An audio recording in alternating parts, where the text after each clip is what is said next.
but you've just got to wait and play the game to find out what happens. All I can say is this has been the most fun ever, and you're going to love it. So clearly the Black Madonna is under some strict don't talk about this sort of stuff clause, but what she is saying is that this is a ton of fun, which is great, and that we're going to love it. Now, that's pretty standard talk. Obviously, the person behind it would expect it to be fun and enjoyable, but I think this is a really unique experience. Obviously, having real-life DJs and celebrities in Grand Theft Auto Online is a first. Now, Rockstar have had other celebrities in previous GTA titles, like in Grand Theft Auto 4, you had Ricky Gervais, you had Cat Williams. Vice City, the voice actor for Tommy Vercetti is Ray Liotta, one of the most famous actors of all time. So Rockstar is no stranger to bringing in celebrities to GTA, but they really haven't done that for Grand Theft Auto 5. This is almost the first time in which they're doing that. So that's pretty cool in my opinion. A couple more posts from the Black Madonna. She was responding to Anthony, who said, "Did I just watch you as a video game DJing in GTA? Dude, I'm so jealous. That's rad." And she said, "It was the experience of a lifetime, and I am not even kidding. I can't wait till the game is out so I can say more." So I obviously was not there for the Black Madonna's experience, but if this was just like normal motion capture work, I feel like that wouldn't be the experience of a lifetime. I feel like being more heavily involved in this update would be the experience of a lifetime. So it almost makes you wonder, are the DJs going to be a bigger part of this DLC than just standing around and putting on their show and making music for our nightclubs? You know, will they be an integral part of the business? Will they have voice and dialogue audio where they actually talk to us in the cutscenes and whatnot? That would be pretty cool. I really hope Rockstar made these guys more than just stagnant NPCs that are just there. It would be cool if they talked to us and they helped us along with our missions, if they were sidekicks to a degree. That would be so cool and a nice way to integrate them into the game. She also replied to another post on Twitter. This person essentially said, "Please let me know when you become a playable character though. I'm trying to go off-roading with a Uzi as you." An interesting tweet, but she said, "Just you wait." So again, maybe, just maybe, that means we're going to be able to do more than just DJ with these characters. And then the final thing of significance that she stated was responding to a tweet that was, "What dates the update coming out in Grand Theft Auto Online? I am ready for it." And she says, "I'm ready for it too, but even I don't have the info yet. So let's watch Rockstar Games closely and scream real loud when it finally drops." And that tweet came out yesterday on July 4th. So that was yesterday. And again, Rockstar have not told these DJs when it's going to be coming out. So if they are getting new assets and new details to post on their social media, it's likely happening the day of. They aren't planning this out, or she just can't say because she's under an NDA, and obviously breaking that would not be good. Up next, we've got the Tale of Us, who are a Berlin-based musical partnership who are currently rewriting the rulebook for deeply moving, emotional electronic music. They've only put one post out on Twitter. Wasn't anything too significant. This was on July 3rd. They just said avatars, ? And it was a screenshot of them in the nightclub update, working together, DJing. So obviously they're getting pretty excited for that, which is kind of cool. The next artist is Solomon. And Solomon really doesn't post about, his opinions on GTA 5 or Grand Theft Auto Online. It almost looks like all of his posts are like auto tweets. So he really hasn't said anything regarding that. He has one of the smaller Twitter accounts of all the DJs we've seen. And then there's Dixon, who doesn't have his own Twitter account, but instead his music label has a Twitter account called Intervisions, which I have stated could be the name of the radio station. Kind of like how we saw with Frank Ocean. He had an album called Blonde, and then we had Blonded FM.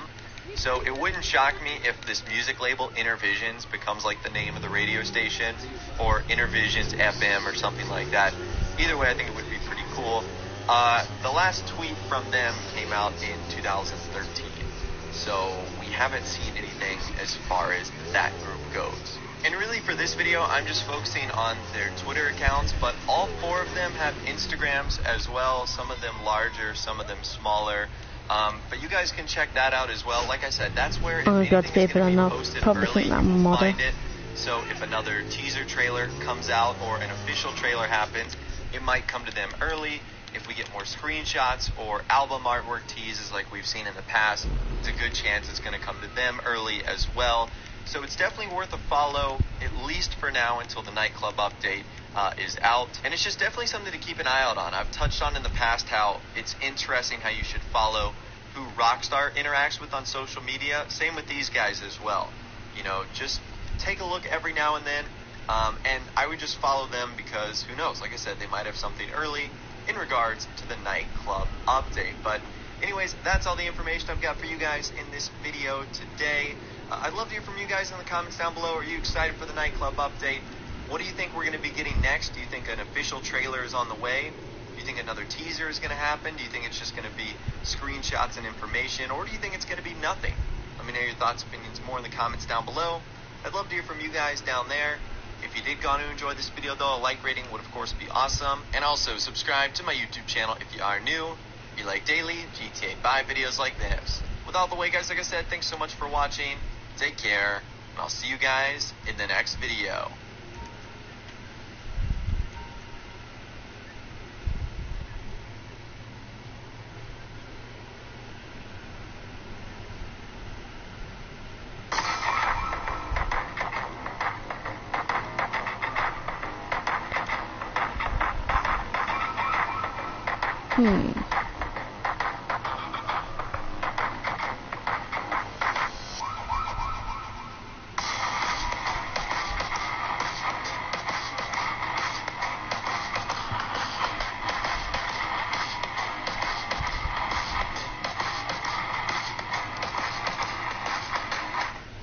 Grand Theft Auto 5 is filled with mysteries and secrets, and today we're going to be talking about the 5 best myths in Grand Theft Auto 5 that you can't believe are actually true.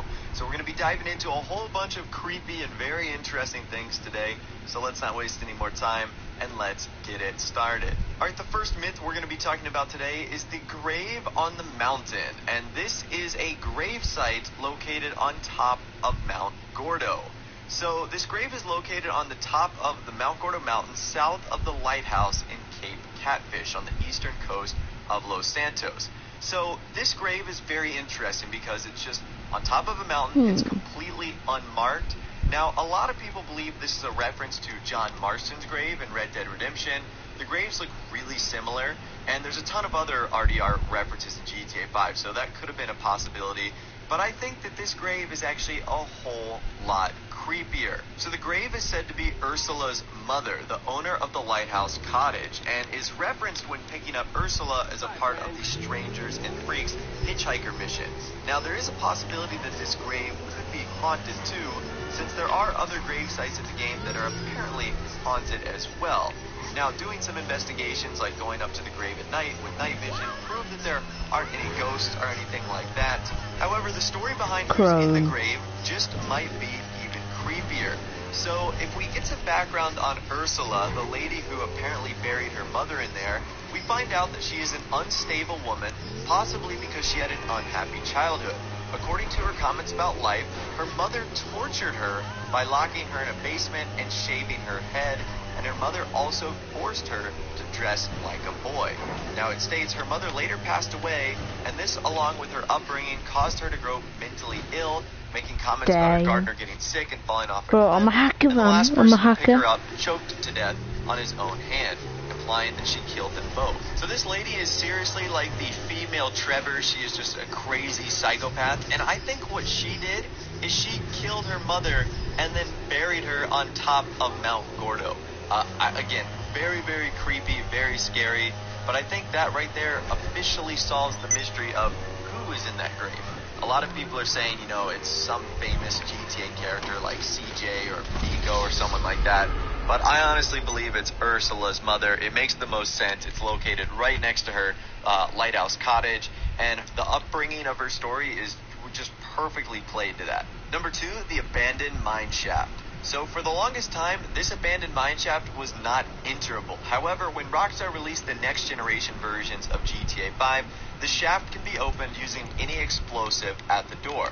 And it's also tied into the murder mystery, which is sort of a side quest to Grand Theft Auto 5's main campaign. Now, what's interesting about the abandoned mineshaft is a body that can actually be found inside.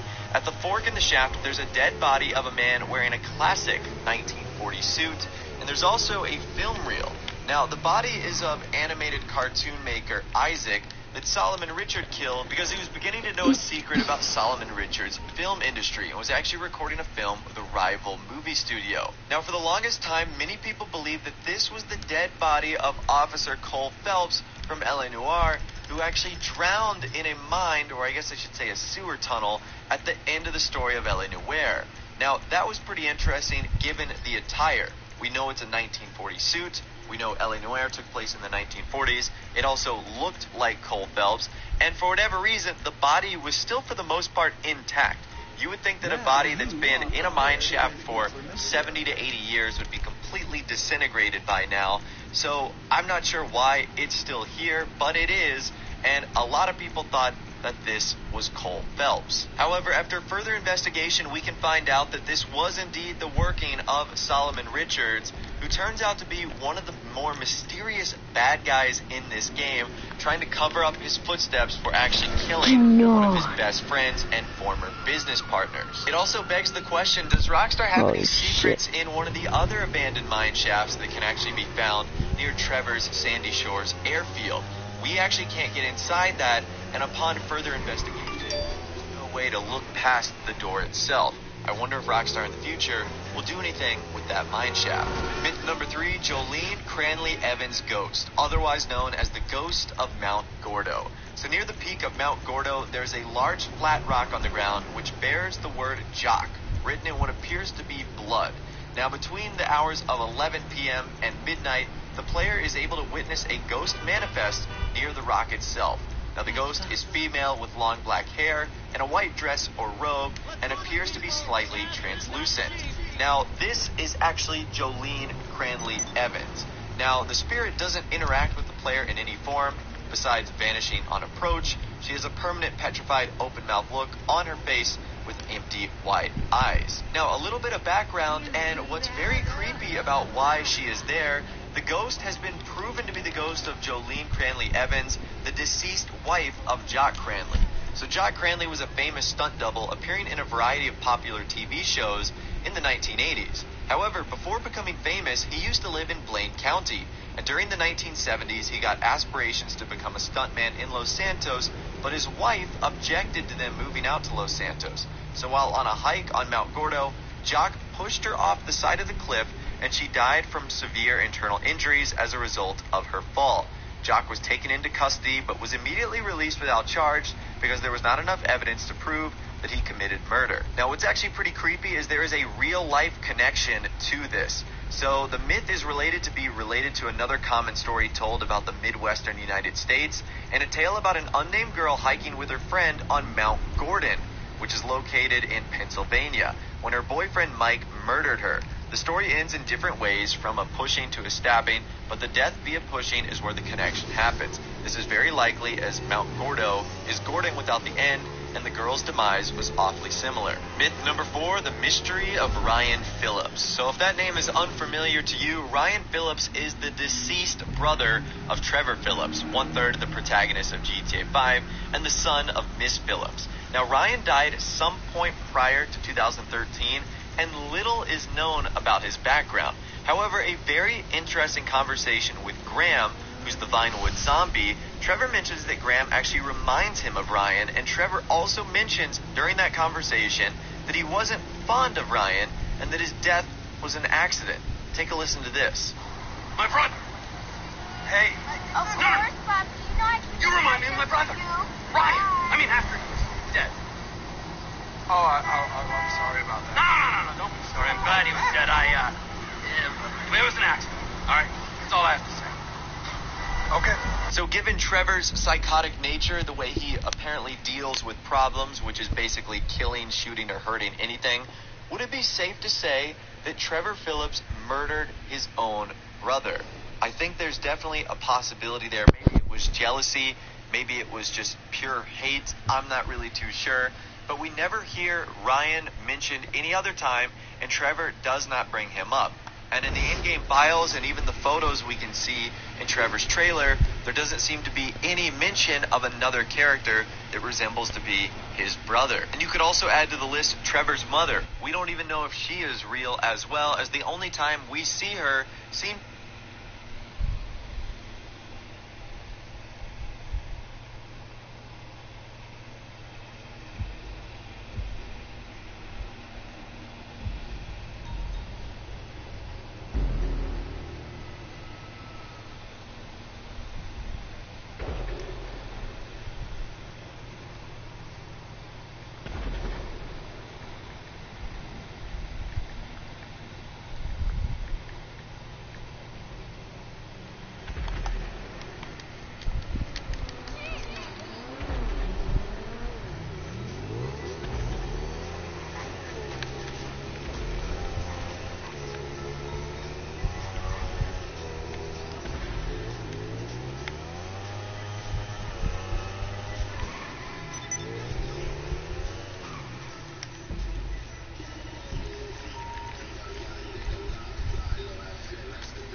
Mhm.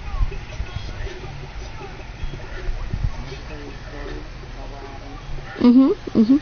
Yeah, you told him to kick me.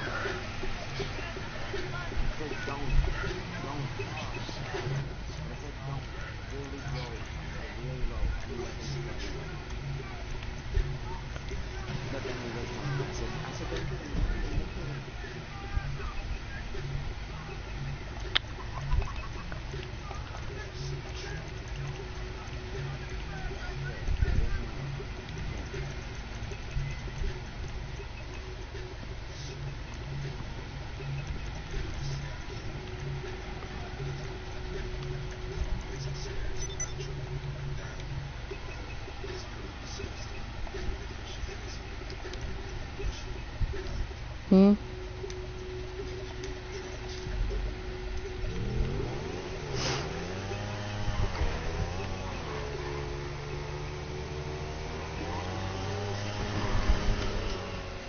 Who was? Who is? Who is? Oh. I haven't been on for like 3 days. Cause I said